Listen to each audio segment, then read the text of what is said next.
PDP प्रमुख और पूर्व मुख्यमंत्री महबूबा मुफ्ती ने केंद्र सरकार और भारतीय जनता पार्टी पर कई आरोप लगाए हैं। उन्होंने कहा कि वर्तमान समय में भ्रष्टाचार अपनी चरम पर है। प्राइम मिनिस्टर केयर फंड सबसे बड़ा घोटाला है। किसानों के मुद्दे को लेकर उन्होंने कहा कि लोग नाराजगी का इजहार करेंगे और भाजपा को इसका नतीजा भुगतना पड़ेगा। महबूबा ने कहा कि पीएम केयर फंड के माध्यम से खरीदे गए वेंटिलेटर न केवल श्रीनगर में बल्कि गुजरात में भी खराब पड़े हैं। कोई भी लोगों के प्रति जवाबदेही नहीं है। पीएम केयर फंड के माध्यम से खरीदे गए खराब वेंटिलेटर बताते हैं कि ये सबसे बड़ा घोटाला है। उन्होंने कहा कि भ्रष्टाचार मुक्त सरकार के लंबे चौड़े दावे किए जाते हैं, लेकिन वर्तमान समय में भ्रष्टाचार अपनी चरम पर है। भाजपा द्वारा किए जा रहे बयानों तथ्यों पर आधारित नहीं। भाजपा के बयान का कोई महत्व नहीं। पीडीपी मुखिया ने कहा कि जम्मू कश्मीर में लोगों का गला घोंटा गया है। सरकार को चेतावनी देते हुए उन्होंने कहा कि चुप्पी को शांति के रूप में देखना अच्छा नहीं है। जम्मू कश्मीर में अतिरिक्त बलों को बुलाया जाना स्पष्ट संकेत है कि स्थिति अच्छी नहीं है।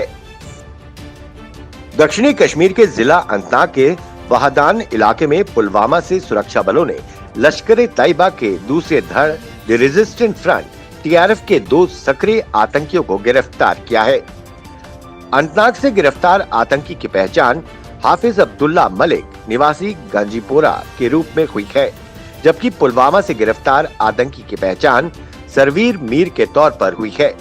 मौके पर सुरक्षा बलों ने जहां उनके कब्जे से एक पिस्टल, उसके साथ राउंड बरामद किए। बाद में उसके बताए ठिकाने से AK-47, 2 मैगजीन, 40 राउंड भी बरामद किए। विजयपुर में स्वर्गीय सुरेश शर्मा के नाम पर 5वीं क्रिकेट टूर्नामेंट का आगाज गुड़ा सलाथिया खेल मैदान में किया गया। इस टूर्नामेंट में 16 टीमें भाग ले रही है। टूर्नामेंट का फाइनल जीतने वाले को 51,000 का नगद पुरस्कार दिया जाएगा। इस मौके पर पीडीपी जिला प्रधान हरमीत सिंह सलाथिया ने सुरेश शर्मा को श्रद्धांजलि अर्पित कर क्रिकेट टूर्नामेंट का उद्घाटन किया। साथ ही युवाओं को खेलों में भाग लेने के लिए प्रेरित किया। उपराज्यपाल मनोज सिन्हा ने श्रीनगर में टारगेट किलिंग के दौरान पिछले महीने कत्ल किए गए शिक्षक दीपक चंद की पत्नी आराधना मेहरा को सरकारी नौकरी का अपॉइंटमेंट लेटर प्रदान किया। आराधना मेहरा को अनुकंपा के आधार पर SRO 43 के तहत ये नौकरी दी गई है।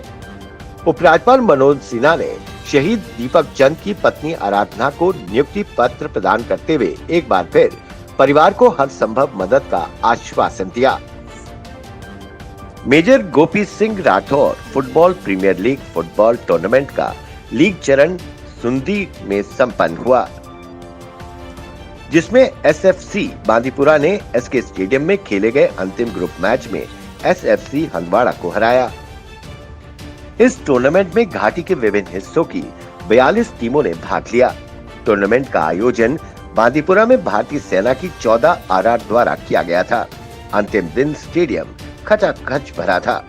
मैच के अंत में CO 14 RR द्वारा विजेता और उपविजेता दोनों टीमों को पुरस्कार देकर सम्मानित किया गया।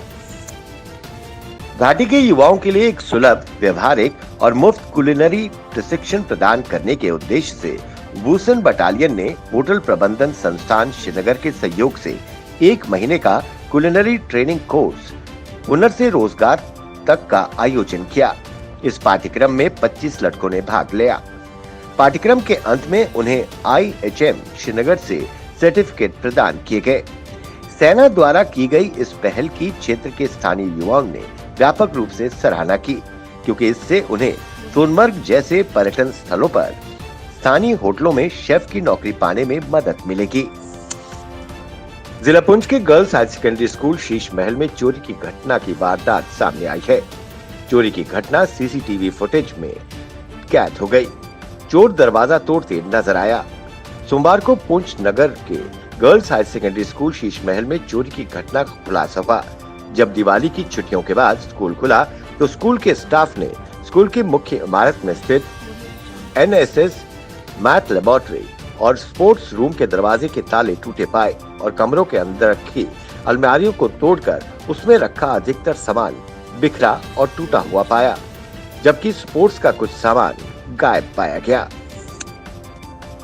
जम्मू में BSF CISF के अभ्यर्थियों द्वारा एक बार फिर केंद्र व UT प्रशासन के खिलाफ धोखा देने वह अपने वादों से मुकर जाने को लेकर जमकर विरोध प्रदर्शन किया। उन्होंने आरोप लगाया कि पीएमओ राज्य मंत्री जितेंद्र सिंह ने वादा किया था कि हम आपकी 2000 वैकेंसी बढ़ा देंगे, आप हमारा डीडीसी इलेक्शन में साथ दो। सभी युवाओं ने साथ दिया। हम हर नेता से बात की, परंतु जमीनी स्तर पर कुछ भी नहीं हुआ। यूटी बनने के बाद भी युवाओं को रोजगार नहीं मिला, वो दर-बदर हो रहे हैं। बीजेपी को इसका खमियाजा चुनाव में भुगतना पड़ेगा। भाजपा के प्रदेश अध्यक्ष रविंद्र रैना और राष्ट्रीय कार्यकारिणी के 8 में से 7 सदस्य पार्टी मुख्यालय त्रिकुटानगर से ऑनलाइन नई दिल्ली में हुई राष्ट्रीय कार्यकारिणी की बैठक से जुड़े। प्रदेश अध्यक्ष रविंद्र रैना के अनुसार राष्ट्रीय कार्यकारिणी की बैठक में प्रस्तावों में जम्मू कश्मीर में अनुच्छेद 370 के हटने के बाद विकास कार्यों में तेजी और 70 केंद्रीय मंत्रियों के जनसंपर्क कार्यक्रम के तहत दौरों के लिए केंद्र सरकार का आभार प्रकट किया। रैना के अनुसार प्रदेश में भाजपा जनता से जुड़ाव को और मजबूत बनाएगी, सेवा, संकल्प और समर्पण के सिलसिले को भी और आगे तेजी से बढ़ाकर आगामी विधानसभा चुनाव में प्रदेश में भाजपा सरकार बनाएगी।